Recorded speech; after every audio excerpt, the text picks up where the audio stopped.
Greetings everyone. Today we embark on an extensive exploration of Boruto Uzumaki's journey, a character whose evolution redefines the very concept of a shinobi and challenges the foundations of the Naruto universe. From his initial portrayal as a gifted yet somewhat rebellious child, often overshadowed by the legacy of his father, Naruto, the 7th Hokage, to his emergence as a figure destined to confront godlike entities, Boruto's narrative is rich with complexities, marked by extraordinary power, profound loss, and the weight of a predetermined destiny. This is more than a simple chronicle of battles and techniques. It's a deep dive into a character's struggle with legacy, familial bonds, and the encroaching darkness of ancient and formidable adversaries, all of which force him to confront his fate and carve his own path in an ever-changing world. The Jougan, an inherited enigma, Boruto Uzumaki possesses a unique trait, the Jougan, a mysterious and potent dojutsu that distinguishes him from every other human and marks him as special from an early age. This godly eye is rare, even among the powerful Ōtsutsuki clan. His possession of this unusual ability was apparent even during his time at the Ninja Academy. This raises the question of its nature and origin. Boruto first awakened the Jougan at the age of 7, triggered by Toneri inside his dream. There's a theory that Toneri bestowed this eye upon him, supported by Urashiki's words. "You may think you made the first move by doing something to that woman's son." Toneri's statement that the Jougan was a star of hope for the oncoming evil, aka the Otsutsuki clan. The Jougan often appears in response to danger, with one of its key abilities, similar to Naruto, is the power to sense negative emotions. During his academy days, this ability was crucial in the battle against Nue, a weapon created from Hashirama cells. The Jougan also allows Boruto to perceive chakra flow, track targets, and observe changes in the chakra pathway system. The Jougan's dimensional abilities. The Jougan grants Boruto the ability to see into other dimensions, a skill he used to predict where Urashiki Ōtsutsuki would appear from when using his space-time teleportation portals. Urashiki himself acknowledged the Jougan as a troublesome eye. The Jougan has shown up a few times in the story, such as in the Mist Village field trip arc, as well against Otsutsukis such as Momoshiki and Urashiki, but it also appeared atop of the Hokage stone faces in front of Kawaki, many years before the two would later revisit this spot in their fated battle, where Boruto seemingly mastered the use of his eye. That version of Boruto is unlike anything we've ever seen. From academy student to Jonin. After his academy days, Boruto became a Jonin, but not without passing the Jonin exam. The exam was administered by ninja from Naruto's generation, including the legendary 6th Hokage, Kakashi. Kakashi famously tested Boruto with the Bell Test, a trial that challenged even Naruto, Sasuke, and Sakura. Despite his young age, Kakashi recognized Boruto's exceptional talent, acknowledging that he possessed Chunin-level skills. However, Boruto's early talent was overshadowed by his weak resolve and a tendency to take things lightly. Kakashi berated him as Boruto knew he was gifted, meaning he took things less seriously, which resulted in being a bad influence on his classmates. Whilst this matter was sorted out soon thereafter, with Boruto apologizing to his class, the age of bratty Boruto had only just begun. This version of Boruto, while disliked by some fans, is crucial for his overall character development. The Chunin exams and Boruto's relationship with Naruto. A key aspect of this phase is Boruto's complex relationship with his father, Naruto. While seemingly hating his dad, Boruto's feelings stemmed from a deep desire for his attention and presence.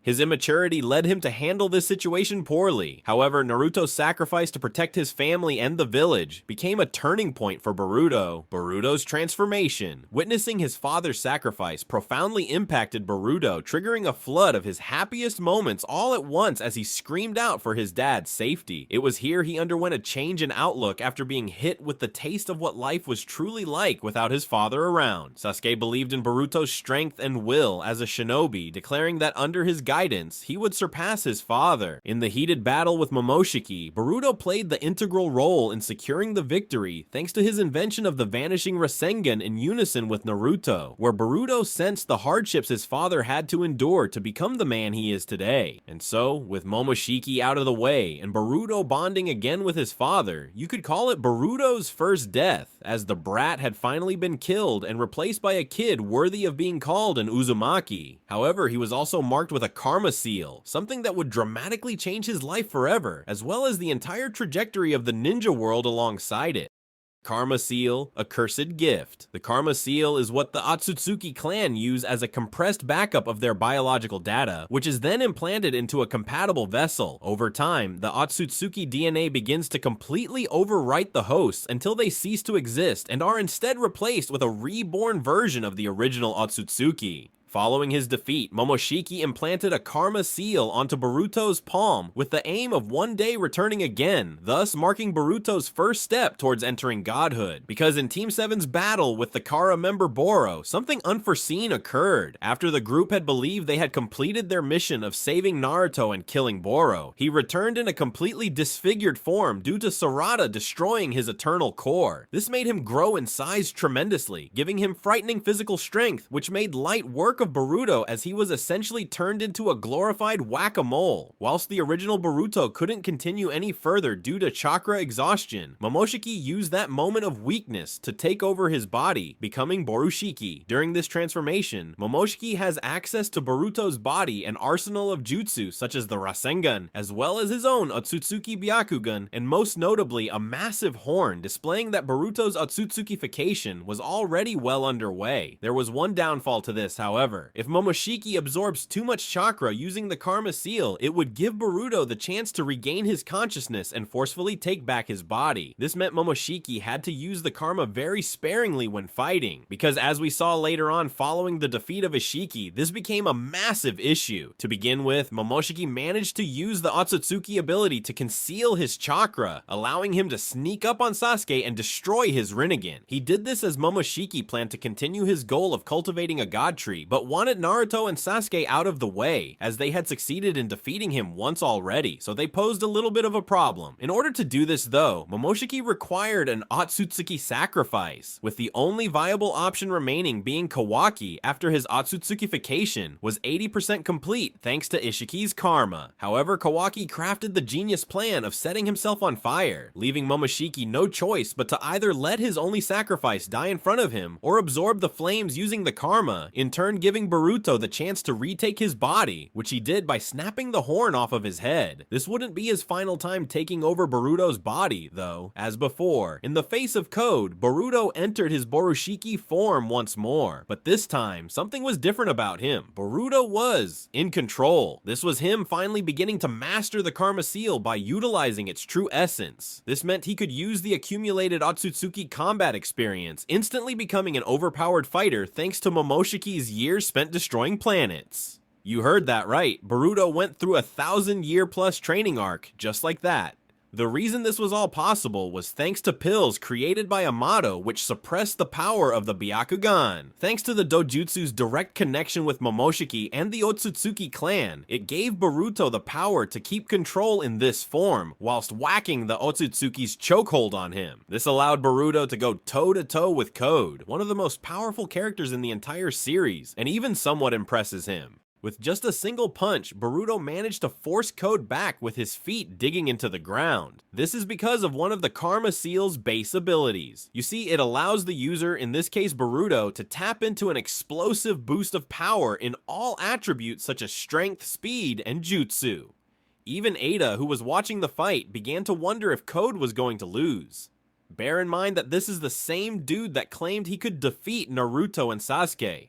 Yeah, my guy might have gassed himself up just a little bit too much, but we can still safely say that Boruto at this point now entered the upper echelons of strength in the entirety of Naruto history. Now, this wasn't even Boruto going all out either. However, as he went to do so, drawing upon more of the Ōtsutsuki power, something terrible happened. Remember what I said earlier about how Momoshiki took over Boruto's body another time? Yeah, about that. Because of the anti-Byakugan pills, Boruto began to grow weaker the more he used his Ōtsutsuki powers. This gave Momoshiki an opportunistic window to once again take control of the situation. And so this was the last straw for both Boruto and Kawaki, as they hatched a plan to stop this ever happening again. Kill Boruto. That's right, because the Karma Seal acts as an anchor, keeping the soul of Momoshiki to the world of the living. It meant that by killing Boruto before the Ōtsutsukification had a chance to complete, Momoshiki's soul would also vanish along with Boruto's. And so the two brothers acted out on their plan, as Boruto, who regained a partial amount of control of his body, pushed Naruto to the side and began Kawaki pierced him directly through the chest, killing him on the spot. The rise of a new Ōtsutsuki. However, with Boruto seemingly dead, time froze around him, bringing us on to his next form, 100% Ōtsutsuki Boruto. Because Momoshiki was so afraid of his soul disappearing, thus ceasing to exist, he did everything in his power to remain rooted to the world of the living, and so he revived Boruto. Because 82% of Momoshiki's DNA had already been extracted thanks to the Karma Seal, only 18% was left before his complete resurrection. However, with the fear of dying forever looming over Momoshiki's head, he was forced to take that remaining 18% and convert it into Boruto's DNA, thus reforming his cells and tissue to bring him back to life. In spite of this, that 18% that was converted into Boruto's DNA still originated from Momoshiki, thus by combining that with the already extracted 82% of DNA, he was now a confirmed Otsutsuki being, and because of this, he was immune to certain powers. For example, there is Ada. She's a cyborg created by the ex-Kara scientist Amato using the remains of the Ōtsutsuki god Shinobi. More on him in just a minute though, because he is something else. One of her abilities, however, forced everybody around Ada to fall madly in love with her.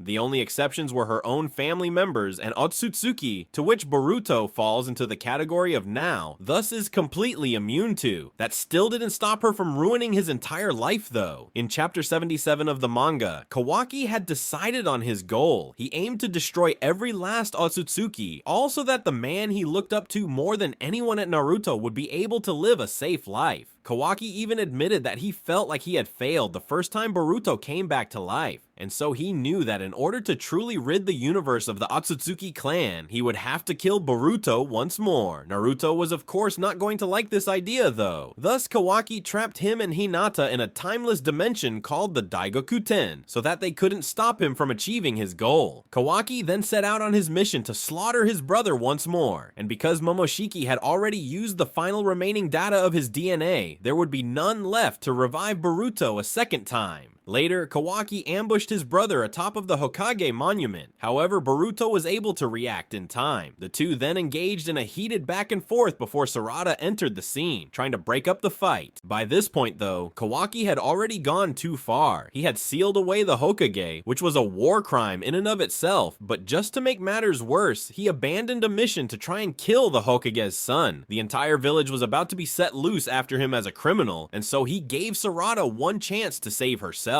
However, she didn't listen, thus Kawaki went into attack, forcing Boruto into action as he jumped in at the final moment, saving Sarada. But in the process, he had gained his now iconic scar across his eye. The likes of Shikamaru, Sasuke, and Konohamaru then all appeared to apprehend Kawaki, but he managed to escape. Unfortunately though, Boruto's day was only going to get much worse. The prophecy becomes true. During Kawaki's flee to safety, he encountered Ada. You see, she actually loves Kawaki, and so she'd do absolutely anything to make him happy. Kawaki frantically called out to her, hysterically wishing that Boruto would just be a complete nobody like he was from outside the village. That way, nobody would care if he was killed, as he wouldn't be important to anyone. This desire drew upon Ada's true power. You see, the power she had to force everybody to fall in love with her was actually a shinjutsu, aka a godly technique that she inherited from the DNA of the Ōtsutsuki god, Shinobi. It was called omnipotence. Essentially what it did was rewrite anything and everything about a person's memories, feelings, actions, reality, pretty much anything. It was the ultimate form of brainwashing, all to make one's wish come true. Momoshiki even questioned Boruto about whether or not he had ever thought about all the instances in the past where Ōtsutsukis who went on to reach godhood may have used omnipotence to manipulate the memories of mankind to achieve their own true desires. In Ada's case, her desire was finding love, but with Kawaki, it was making Boruto a nobody, and so the omnipotence activated, swapping the lives of both Boruto and Kawaki around. On top of that, Kawaki also spread the news that it was Boruto who killed Naruto, meaning that the narrative had completely shifted to Boruto being an outside criminal who had infiltrated and betrayed Konoha, murdering the Hokage, whereas Kawaki was now, according to everybody's memories at least, the biological son, Kawaki, Kawaki Uzumaki. The only ones immune to Ada's ability were blood relatives like Demon, Ōtsutsuki like Boruto and Kawaki, and for some unknown reason, Sarada and Sumire as well. However, because of this, Sarada, with her emotions all over the place seeing her best friend be hunted by everyone who loves him, awakened her Mangekyo Sharingan, doing a plea for help to her dad Sasuke. This, combined with the fact that Boruto had Sasuke's old headband, was enough for him to go against what his memories told him and instead trust his daughter. And so he left the village as a criminal once again, this time with Boruto by his side so that he could spend the next 3 years training him whilst on the run. After all, if you want to gain ultimate power whilst being the most wanted man in the world, there's not really anyone better for the job, is there? The strongest shinobi emerges. And so 3 years passed in the blink of an eye, bringing us onto chapter 1 of Boruto 2 Blue Vortex. Oh my god, did Boruto unlock some serious drill? Of course he's got his cape and sword, which we all expected, confirming that Sasuke in those 3 years truly did train Boruto in his skilled kenjutsu art. There's more than just that though. Despite wearing Sasuke's old headband, which was a symbol of a rogue shinobi, Boruto also proudly displays the Konoha badge on his cape, showcasing his allegiance to his home even if they want him dead. Furthermore, despite having his family name stripped away from him and given to Kawaki, he now wears the Uzumaki crest around his neck close to his heart. And what level of power does this new Boruto have? Well, we don't know the full ins and outs. He fully disrespected Code by standing on his face, so we can say for certainty that he is no pushover and one of the strongest characters the Naruto world has ever seen. However, with the enemies he will be facing, the Naruto world as we know it is no longer his main worry. He will forever be a target of the Ōtsutsuki and most probably Shibai, the Ōtsutsuki god. In his pursuit for ultimate power, he consumed countless planets, resurrecting himself continuously, using the karma as a means to achieve immortality. In doing so, he unlocked the pinnacle of Shinjutsu. Furthermore, he had a mastered version of Ada's omnipotence, which he used to rewrite reality to be whatever he desired. Millions of years ago though, after arriving on Earth, he had evolved to the point where he transcended reality, becoming a fifth-dimensional being. Thus, his physical body was left behind as nothing but an empty carcass. However, we know for a fact that Amato somehow became the only person that found Shibai's body and used it to create his cyborgs, meaning that even if Shibai, for some unknown reason, somehow doesn't become a prominent character in the story, there's already characters out there with his hacks abilities, and who's to say that there's not gonna be more? Listen, I know it's been a long time, but we still can't forget those two broken Ōtsutsuki now, can we? Boruto will 110% have to reach God level in order to defeat his enemies, and so Sasuke's message to Boruto in chapter 6, where he said that he believes he could surpass his father one day, will easily become a fact whether you like it or not. In 2 Blue Vortex, Boruto showcases a new Rasengan, where he surrounds himself with the technique, becoming the Rasengan itself. This mirrors Sasuke's Chidori, signifying Boruto's continued growth and power. Boruto's journey is a tale of resilience, transformation, and a confrontation with a destiny that will reshape the world. His story captivates, leaving us eager to see the epic battles and revelations that await him.